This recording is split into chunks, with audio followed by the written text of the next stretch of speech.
Laker fans, how we doing? My name is Sammy Long. This is another Laker preview video, getting you guys ready for every game upcoming this season. Going to talk about a few things today. Going to talk about Detroit, talk about the defensive mentality that AD was talking about post game. But first, how about those Lakers getting a sweep in Sacramento? I did not think that. I thought for sure the Lakers were probably at best going to be 1-1, and I thought after the performance on the Thursday, that the Saturday game, I thought the Kings would kind of make adjustments and come out and win. And the Lakers, man, I mean, that's one of the things that we have not seen in a long time. We've seen the Lakers beat good teams. Not that the Kings are necessarily a good team, but we've seen the Lakers know that they can kind of play with anybody, especially in a one-game scenario. But we haven't really seen that the Lakers can go in there and kind of impose will on back-to-back nights with the same team, and especially teams in short spans against each other when the Lakers are scheduled home and away within a week. The Lakers usually have been splitting those matchups. To sweep in Sacramento, 2 straight games on their home floor, a tough environment to play in. The Lakers were just gritty in that game. They just hung around. The Kings definitely didn't make a few adjustments offensively, but the Lakers really clamped down, especially on defense in the second half. And I loved what I saw in that game. D'Lo was huge, 20 points. He had some big scoring off the bench. Reeves, 16. LeBron doing LeBron things, 32. 80 did not have a good shooting night. Obviously, with the 10 points, the 2 missed free throws were maybe almost really costly at the end of the game had Rui not got that rebound. But he did have 15 boards. But Rui, who I was want to talk about, 9 points, 11 boards. I mean, he seemed like he was everywhere. He was effective. Going back in the box score, I was kind of surprised Rui only had 9 points. I feel like he was even more effective in that game. He was excellent. He felt like he was everywhere defensively. And after that missed free throw, we all know he tipped it back out and saved the Lakers the game, because who knows what happens if the Lakers are only up 2 and there's the Kings go down, hit 3 and win it. But Rui, excellent on the glass. This team really kind of seemed to take it personally. And this is big. The Lakers have a tiebreaker against Sacramento. And I know there's a lot of rumors flying around about Sacramento, about De'Aaron Fox, potentially the Spurs wanting to pair him with Wemby. Apparently, De'Aaron Fox talked to management. He hasn't officially requested a trade, but where there's smoke, there's fire. So you never know. But huge performance, I thought. And again, 99 points you hold them to on their home floor. And say we won about the Kings this year, but they score. The problem is they don't play defense, but they can score with the best of them. And on a night where you weren't getting a ton of production from Anthony Davis and some of the bench supporting cast, I thought Gabe Vincent was pretty efficient. He had around 6 points. But, Anthony Davis, if you would have told a lot of fans before the game, he's going to have 10 points. And I thought, the Lakers probably get blown out in this game, but they didn't. And, LeBron 32. And outside of that, D'Lo and Reeves, those were the only guys that were really having significant double-digit figures. Huge win. 13-16 for the Kings. But at the same time, you have a tiebreaker over them. So whatever happens, whether they dump De'Aaron Fox, whether they blow it up, whether they kind of go on a run, it's nice to know that you have a team below you that you have a tiebreaker over. The Lakers are going to play them again here in about a week on the 28th at home in LA. But even if Sacramento wins that game, the Lakers would still be 3-1 on the year with them. As I mentioned in the last video, this is kind of some of the things that's plagued the Lakers. Is you open with a big win against Minnesota, you lose the next 2 games against them. You open with a big win against Phoenix, you lose the next 2 against them. It's nice to know that Sacramento has you have a tiebreaker over them. I think we're going to see that. We're going to get into the Golden State preview on Christmas Eve. But that's they're right behind the Lakers. The Lakers are in the 6th spot right now, right outside of the play-in, right above it, and the Warriors are the 7th. So these are games you really want to win. Even though it's early and there's a lot of basketball to be played, you want to make sure you have these tiebreakers at the end of the year, because they really do matter, especially in the play-in tournament, who's going where and who can avoid it and things like that. So anyway, Sacramento, huge victory. Thought it was the Lakers playing excellent basketball the last couple weeks. And getting to this quote Anthony Davis had on defensive mentality, he said, when we're actually playing, it feels great. It looks great. We can feel the energy. We can feel the swagger we have defensively, and we're starting to like to do things that we didn't do during the stretch that we were bad, and they're kind of instinctual. Then when you see it on film, it's even more glorified because, like I said, it feels good in a game when you watch it, and you're just like, damn, we're really good. We just have to keep that up. The old term, defense wins championships, so we just have to keep defending. It's simple things. I think that's what was really frustrating during that stretch against Minnesota, where it was 109 to 80. The Lakers lost, and then the worst game all year was the Heat game where they put up 140. The Hawks game, they showed heart, losing in overtime, 134-132. But there was just no heart defensively. It felt like guys literally weren't trying. It was just kind of throwing hands up, not closing. I remember in the Heat game, there was 0 closeouts. I mean, there was no even attempt to be getting a hand up on shooters and things like that. That's like Tyler Herro had like 31 or something like that. I can't remember its exact stat, but somewhere around there. The Lakers really seem to take this personally.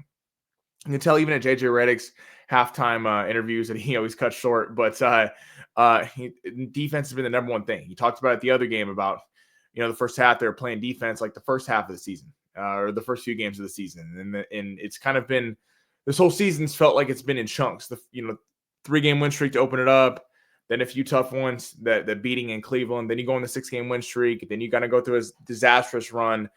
And everyone's talking about the Lakers blowing it up. And in the last couple of weeks, the Lakers have been playing good ball. So, and it starts with the defense. You're holding teams that are really good offensively to not much. The Kings ranked 5th in offensive rating coming into the pair of games. The Grizzlies, who the Lakers beat on last Sunday, are currently 4th. So, and the Grizzlies, right after that Laker game, hung 133 on the Warriors. So, this is not a team that the Grizzlies are tanking. The Lakers really shut them down at home.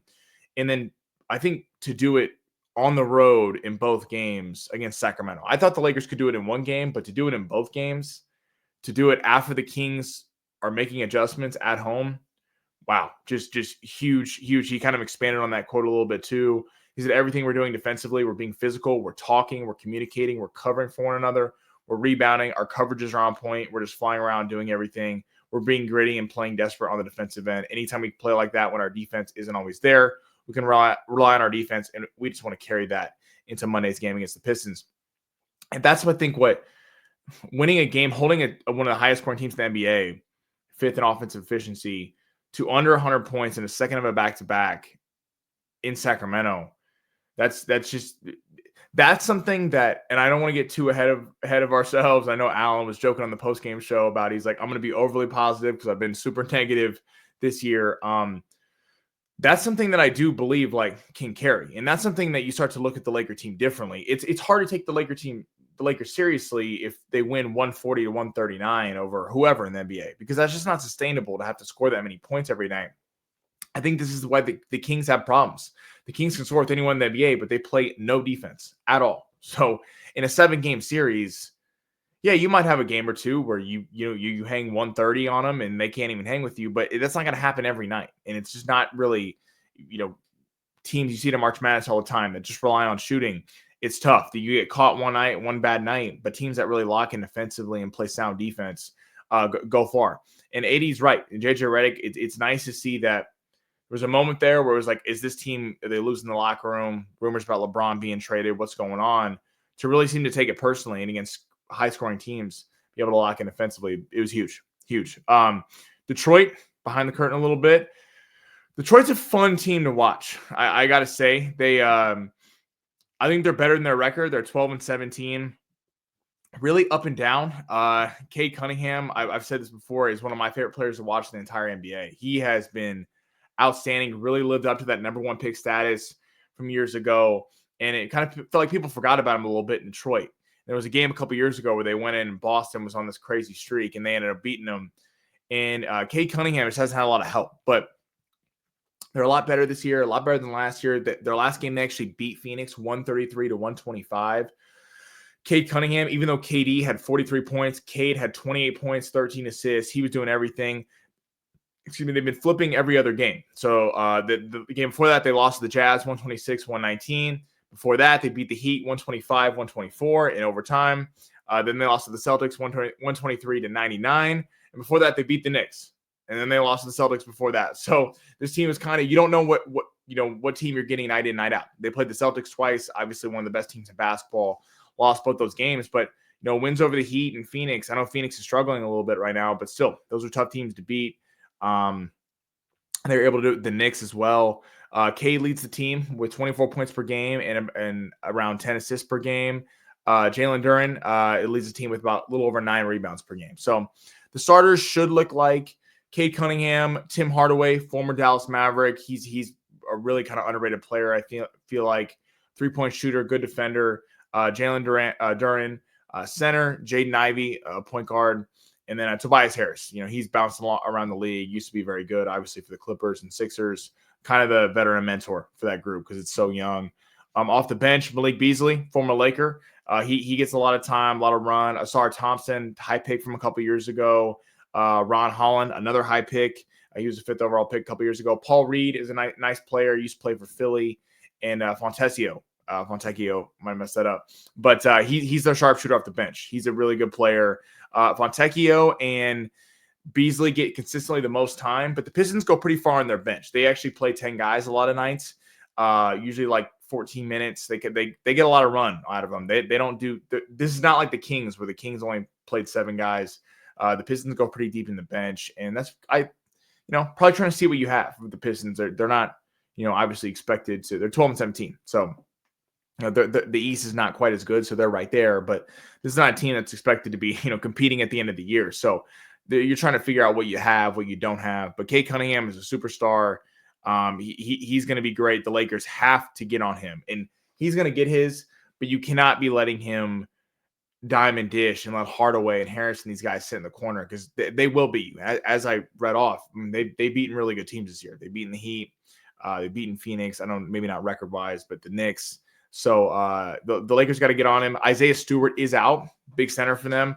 That is a big loss for them because Paul Reed's probably going to have to play more. Isaiah Stewart's really good. Obviously, him and LeBron got into it a little bit over the years, but he's a good player. The Lakers, AD and LeBron are questionable. AD's that load management. He had that designation the other night, and he played, so I'm expecting them to play. He talked about in his quote looking for that defensive mentality on Monday, so I'm assuming he's going to go. Besides that, the Lakers, same guys are out. Hayes, Shafino, Wood, Vanderbilt. Hopefully they can get them back soon. But hey, Lakers won 4-5. Pistons, the Lakers are favored by 5.5 right now, with the total set at 224.5. So the Lakers are expected to win. They're home dog, or they're not home dogs. They're dogs to the Warriors on Christmas Day, but we'll get into that in the next video. So thank you guys. Appreciate you tuning in. Alan will get you guys on the post game show, and go Lakers. Keep this streak alive.